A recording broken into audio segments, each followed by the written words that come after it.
Ada seorang pengusaha besar berumur sekitar 65 tahun. Terkenal, asetnya tidak lagi terhitung. Satu hari pengusaha kita ini bertemu dengan seorang teman wartawan. Terjadilah dialog. Sang wartawan bertanya kepada pengusaha kita, "Pak, umur Bapak berapa tahun?" "Umur saya? Iya, paling sekitar 7 tahun. "Loh, 7 tahun? 7 tahun. Anak Bapak berapa orang?" "Satu. Satu saja?" "Satu saja."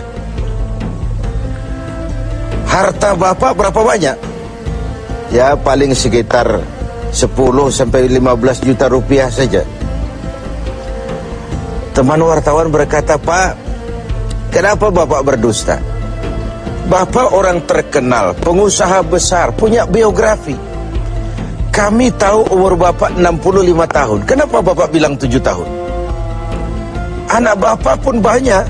Kenapa cuma bilang 1? Harta Bapak, aset sudah tidak ternilai. Kenapa Bapak bilang cuma 10 sampai 15 juta rupiah saja?" Senyum agak getir, sang pengusaha menjawab, "Kau benar, Nak. Umur saya kalau jumlahnya sih memang 65 tahun. Tapi dari 65 tahun umur saya itu, rasa-rasanya baru 7 tahun yang ada artinya di sisi Allah. Baru 7 tahun sujud saya benar. Baru 7 tahun saya laksanakan perintahnya, saya tinggalkan larangannya. Sisa umur yang lain habis kelabu warnanya, penuh dosa dan keingkaran. Saya katakan umur saya coba 7 tahun. Anak, kau juga tahu anak saya banyak. Tapi dari sekian banyak anak ini, rasanya cuma 1 yang akan jadi buah hati, belahan jantung, pelanjut cerita, penerus sejarah, anak soleh yang akan mendoakan orang tuanya. Yang lain susah diurus anak saya itu." "Oh gitu toh." "Iya." "Mengenai harta, Pak, kau juga benar. Harta saya, aset saya sudah sulit dihitung lah. Pabrik di mana-mana, di tiap bank hampir ada deposito saya. Tapi dari sekian banyak harta itu yang saya ingat, baru sekitar 10 sampai 15 juta yang saya belanjakan di jalan Allah. Saya sumbangkan masjid, saya bantu pesantren, saya bantu yatim piatu. Dan itu yang akan jadi milik saya yang sebenarnya, yang akan saya bawa menghadap Allah, saya bawa ke alam kubur. Yang lain akan jadi rebutan ahli waris sesudahnya." Jangan-jangan orang tua tadi adalah kita-kita ini. Jangan-jangan kita-kita ini adalah orang tua tadi. Tapi yang pasti, jangan sampailah kita seperti orang tua tadi itu. Dari sekian banyak umur yang diberikan, berapa yang punya nilai di sisi Allah? Dari sekian banyak anak titipan Allah kepada kita, berapa yang akan jadi anak soleh, buah hati, belahan jantung, pelanjut cerita, penerus sejarah? Dan dari sekian banyak harta kita, berapa yang sudah kita belanjakan di jalan Allah, yang artinya akan jadi milik kita yang sebenarnya? Banyak ketidakadilan yang terlepas dari pengadilan dunia. Sering orang-orang yang berbuat kebaikan tidak mendapat perlakuan yang pantas di dunia ini. Sering kehidupan jadi rancu. Yang benar dikhianati, pengkhianat dibenarkan. Yang tuntunan dijadikan tontonan, yang tontonan malah dijadikan tuntunan. Untunglah ada akhirat.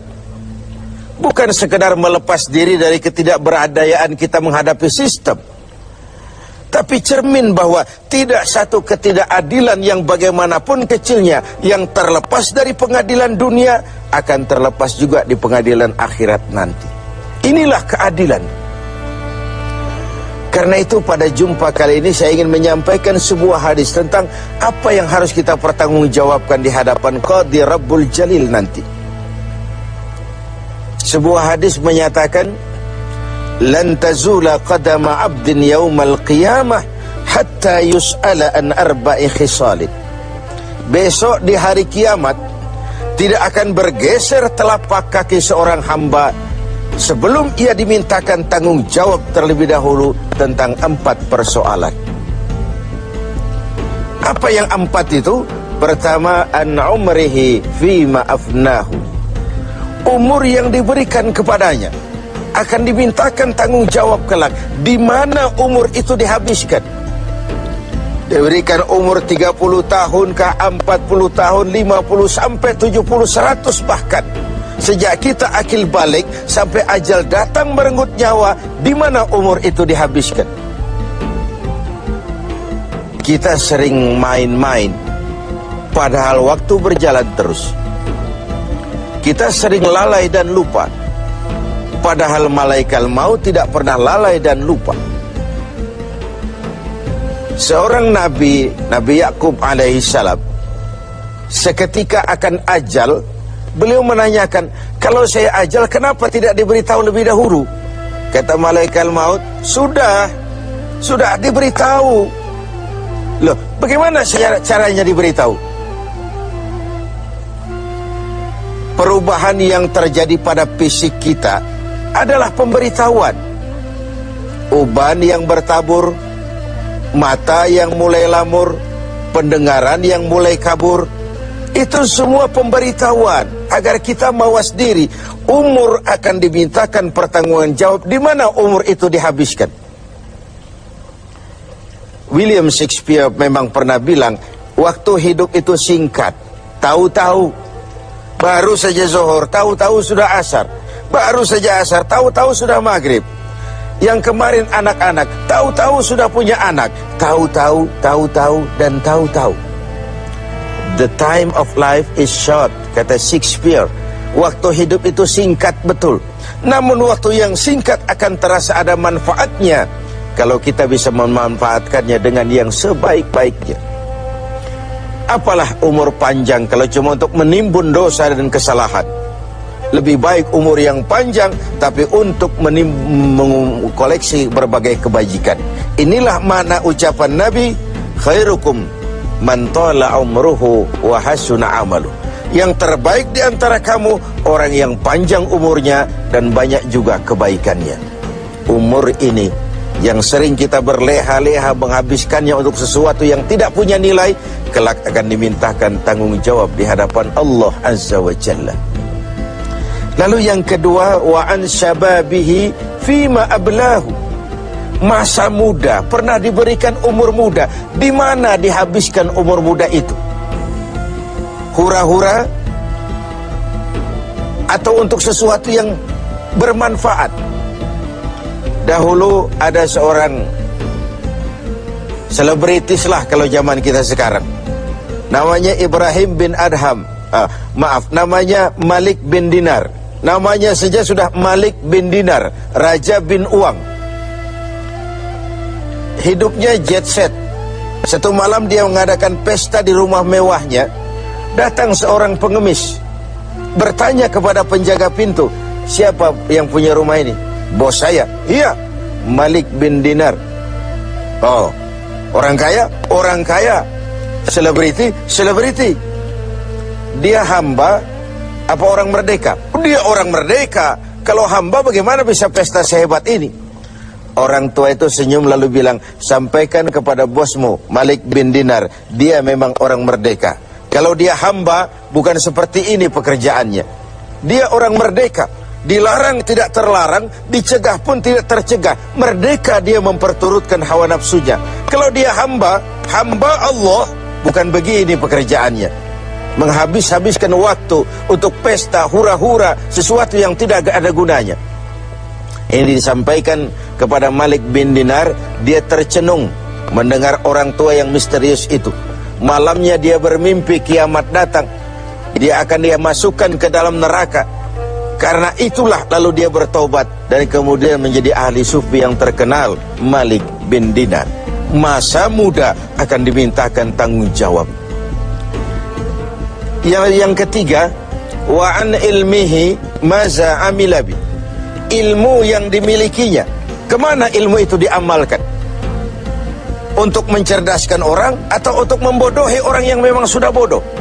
Untuk membimbing umat atau menyesatkan orang lain? Agar hamba menjadi hamba Allah atau agar orang menghambakan dia? Ilmu akan dimintakan pertanggungan jawab. Yang terakhir, wa an malihi min aina iktasabahu wa fima anfaqahu. Kita akan dimintakan tanggung jawab tentang harta kita. Dari mana harta itu didapat dan kemana harta itu dibelanjakan. Perhatikan yang terakhir ini. Tentang ilmu, pertanyaan akhirat cuma satu. Ilmumu kau amalkan untuk apa? Tentang umur, pertanyaan akhirat pun satu. Umurmu kau habiskan di mana? Tentang masa muda, pertanyaan akhirat juga satu. Masa mudamu kau gunakan buat apa? Tapi khusus tentang harta, pengadilan akhirat bertanya dua. Hartamu kau dapat dari mana dan kau belanjakan kemana? Dari mananya dan kemananya? Kadang didapat dari cara yang benar, tapi dibelanjakan untuk yang tidak benar. Atau bisa juga didapat dari cara yang tidak benar, dibelanjakan kepada jalan yang benar. Itu pun tidak mungkin kedua-duanya. Yang berbahagia, mudah-mudahan kita tidak bernasib seperti orang tua pengusaha di awal pertemuan kita ini. Semoga kita menjadi orang yang bisa mempertanggungjawabkan baik umur, masa muda, ilmu pengetahuan, dan harta yang dititipkan Allah kepada kita. Tidak satu pun yang akan luput dari pengadilan akhirat.